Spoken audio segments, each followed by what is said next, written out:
Oh my god, hello there! Greetings and eternal and especially most infernal hails. My name is Annie is Undead, and today we're going to be covering the 5th studio album from industrial metal outfit Uniform, American Standard. Hey, what are you doing with the Anthony flannel? Whatever the f I want, Cal, get out of here! I'm busy. Okay, you don't gotta be a big jerk about it or nothing. Uniform was founded in 2013 with 2 members, Ben Greenberg and Michael Berdan. They change their lineup fairly often around like the various different albums they've done. Notable albums from them include Shame, Wake and Fright, as well as one of their 2 collaborations with The Body, Everything That Dies Someday Comes Back. They share a lot of similarities with other artists like Ken Mode, Youth Code, and of course Wreck and Reference. They're sludgy, impactful, and they have all the grace and elegance of a cinder block being thrown at your head. The instrumentation also changes from album to album. Some of them are a little bit more heavy into the industrial side, some lean more heavily into the metal side. It all really depends on the lineup and also the overall sound that they're going for, and even sometimes with who they're collaborating with. Uniform also just deals in a lot of heavier topics, especially when it comes to drug abuse and poverty and just general violence and other unpleasantness. However, with American Standard, the topic is equally as personal, but also a little bit more of a recent thing, because the essential concept and discussion around this album is around vocalist Michael Berdan's ongoing lifelong struggle with bulimia. It's also like a very stark reminder that recovery is not linear and that being able to handle your own personal struggles, whether it be past, present, and or future, you can do so in an artistic way as a way to sort of vent it out and really process it, which can sometimes help. All that to say that any room that you are in where you're listening to this album, it will suck the air right out. Producer and guitarist Ben Greenberg does an immaculate job at letting every single instrument shine. Even though the overall sound of the album is incredibly sludgy and heavy, you can still really distinctly pick out each instrument as it's playing. The shrieks, the wails, and also sometimes the gargling noises that Berdan makes on this album on his vocals are just incredibly haunting. It really is the stuff of nightmares. The album is exactly 4 songs long, starting with a 21-minute monolith, American Standard, which opens with a very cold call and response from Berdan to himself. And then after the call and response, it just opens up into this cacophony of instrumentation with jagged synth, blaring guitars, and heavy pounding drums. Dual drummers Mike Sharp and Michael Bloom do an incredible job of throwing down some insanely vulgar beats in the back of this track. The bass, however, on this track is a little bit further back in the mix. That improves on the rest of the album. Something else that's quite impressive is that this song goes in suites. It is a 21-minute song, but it never feels like a 21-minute song because it flows through in a way that creates different distinct parts throughout.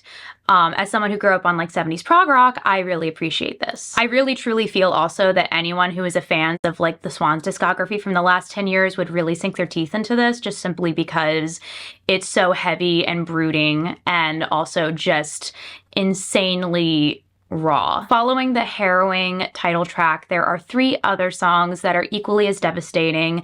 This Is Not a Prayer, Clemency, and Permanent Embrace. This Is Not a Prayer opens essentially begging to be as stick thin and as small as a tree sapling. And throughout the track, you constantly hear Berdan pleading and begging, please don't forget me. Feeling like you're withering away and that people are going to eventually forget about you, but also feeling most comfortable in yourself when your disease is at its worst is the theme of this song. And also, once again, the drums on this song are incredibly mechanical and tight. Brad Trough's bass absolutely barrels through this entire song, which is a really great contrast to Ben Greenberg's feather light guitar work. Something that I really feel works well on this track is the way that the lyrics are composed.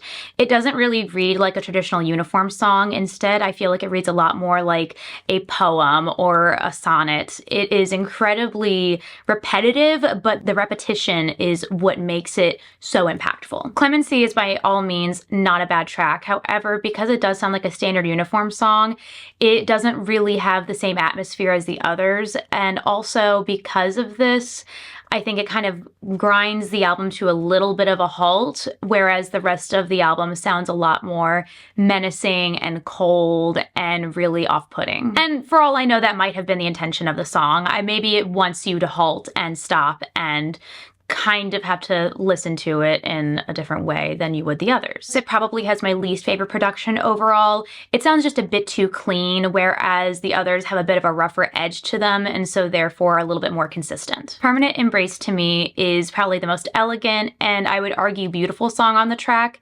It has these sweeping organs throughout and synthesizers that honestly remind me more of the synths and organs used on Nightside Eclipse by Emperor. I would remiss not to discuss the lyrics further in depth on this album simply because they are unlike anything else in Uniform's discography. They're far more literary, descriptive, this especially being in part to getting two contemporary literary authors, Maggie Seibert and B.R. Yeager, to assist with helping with the lyrics, both editing and writing. Having two incredible literary minds help out on such a intense and emotional album really helps push it for me personally.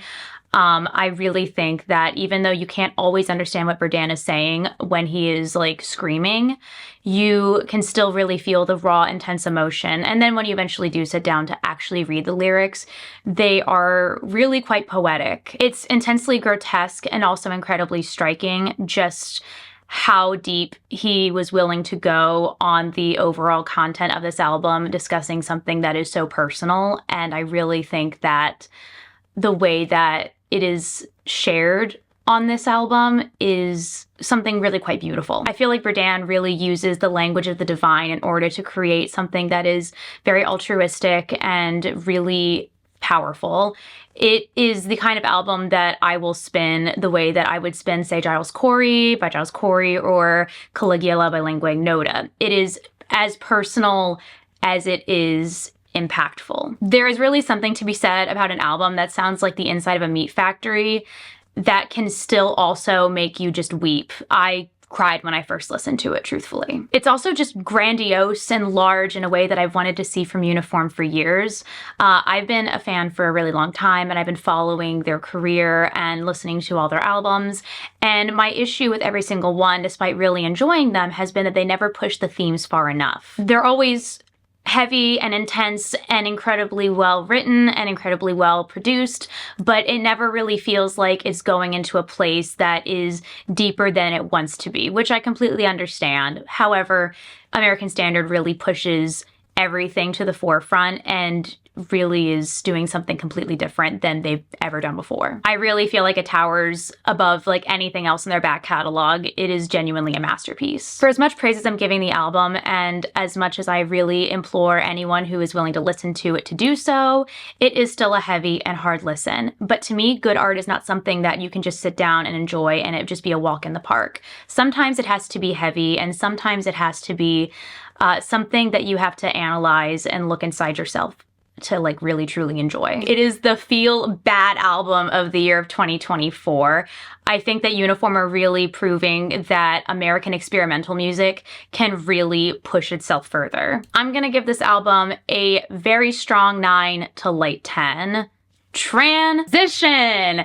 What did you think of the album? Did you love it? Did you hate it? What would you rate it? You're the best, you're the best. Annie is Undead, Uniform, Anthony Fantano, forever.